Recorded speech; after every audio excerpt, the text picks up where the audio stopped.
লিচু খুবই পছন্দের একটা ফল। এই ফলটা এমনিতেই অনেক বেশি পছন্দের, তার উপরে আজকে তৈরি করেছিলাম লিচুর পুডিং। এটা খেতে ভীষণ মজার হয়েছে, কারণ যে গরম পড়েছে এই গরমে যদি ফ্রিজে রাখা এক টুকরা লিচুর পুডিং মুখে দেওয়া হয় তাহলে মনে হয় সত্যি প্রাণটা একেবারে প্রশান্তিতে ভরে যায়। আসসালামু আলাইকুম, কেমন আছেন সবাই? আশা করি সবাই ভালো আছেন, সুস্থ আছেন। আলহামদুলিল্লাহ আমিও ভালো আছি। সবাইকে জানাচ্ছি ঈদ মোবারক। ঈদের আগের দিনে আমি এই লিচুর পুডিংটা তৈরি করেছিলাম, যদিও অনেক দিন ধরে ভাবছি তৈরি করব, কিন্তু সময় হয়ে ওঠে না।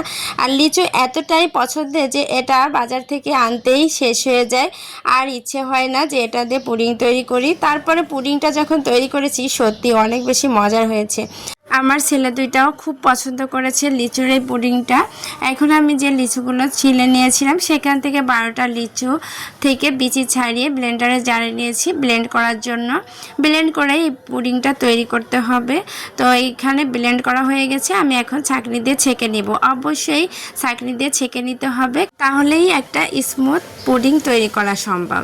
তো আমি এখানে ভালো মতো একটা চামচ দিয়ে নেড়ে চেড়ে এই তো ছাঁকনি দিয়ে ছেঁকে নিয়েছি। আর ব্লেন্ডারে জারে যে অংশটা লেগেছিল তার মধ্যে একটু পানি দিয়ে আবারও ছাঁকনির মধ্যে দিয়ে দিলাম, আর চামচ দিয়ে খুব ভালো মতো চেপে চেপে এই ছাবা অংশ থেকে রসটা বের করে নিয়েছি। এখন ছাবা অংশটা ফেলে দিব আর এই রসটা দিয়েই পুডিং তৈরি করে নিব। আর পুডিংটা তৈরি করার জন্য অবশ্যই আগার আগার পাউডার ইউজ করতে হবে। এখানে আমি 1.5 চামচের মতো আগার আগার পাউডার দিয়েছি, আর পাউডারটা দেওয়ার সাথে সাথেই মিক্স করে নিতে হবে। চামচটা এর মধ্যে চলে গেছে, অবশ্য তুলে নিয়েছিলাম পরে। এখন আমি দিয়ে দিলাম এর মধ্যে চিনি। চিনিটা অবশ্যই পরিমাণ মতো দিতে হবে। আমি 1 কাপ পরিমাণ চিনি দিয়েছি, ভেবেছিলাম একটু কম দিব, কিন্তু মিষ্টির ব্যালেন্সটা ঠিক রাখার জন্য পুরোটাই দিয়েছি। আর দিয়েছি 1 কাপ পরিমাণ পানি। এখন চুলায় বসিয়ে অপেক্ষা করছি বলক আসার। কিছুক্ষণের মধ্যে বলক আসলে এটা 4-5 বার বলক তুলতেই আমি এটাকে নামিয়ে নিয়েছি চুলা থেকে, সাইডে রেখে দিয়েছি ঠান্ডা হোক। আর এদিকে যে বাটিতে আমি পুডিং বসাবো ওই বাটির মধ্যে কয়েকটা লিচু এভাবে স্লাইস করে দিচ্ছি। এতে করে লিচু পুডিংটা দেখতে অনেক বেশি সুন্দর লাগবে।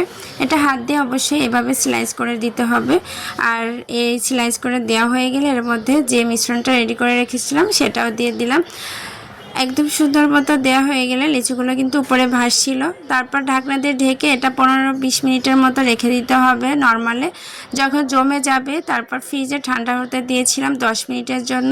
ফ্রিজ থেকে বের করে এটা একটা নাইফের সাহায্যে বাটি থেকে ছাড়ানোর জন্য এই তো ছাড়িয়ে নিচ্ছি। তারপর একটা প্লেটের মধ্যে নিয়ে নিচ্ছি। খুবই চমৎকার একটা পুডিং তৈরি হয়ে গেল, মাত্র 20 মিনিটের ব্যাপার বলতে পারেন। তো এটা ছিল ব্যাক সাইড, আর এই তো উল্টে দিতেই খুব সুন্দর লাগছে না, খেতেও ছিল অমৃত। তো এই দিয়ে আপনিও কিন্তু এই ডেজার্টটা তৈরি করে নিতে পারেন, খুবই মজার হবে। আত্মীয় স্বজন এবং ঘরের মানুষরা সবাই পছন্দ করবে। তো সবাই ভালো থাকবেন, দেখা হবে নেক্সট কোনো ভিডিওতে আবারও। আল্লাহ হাফেজ।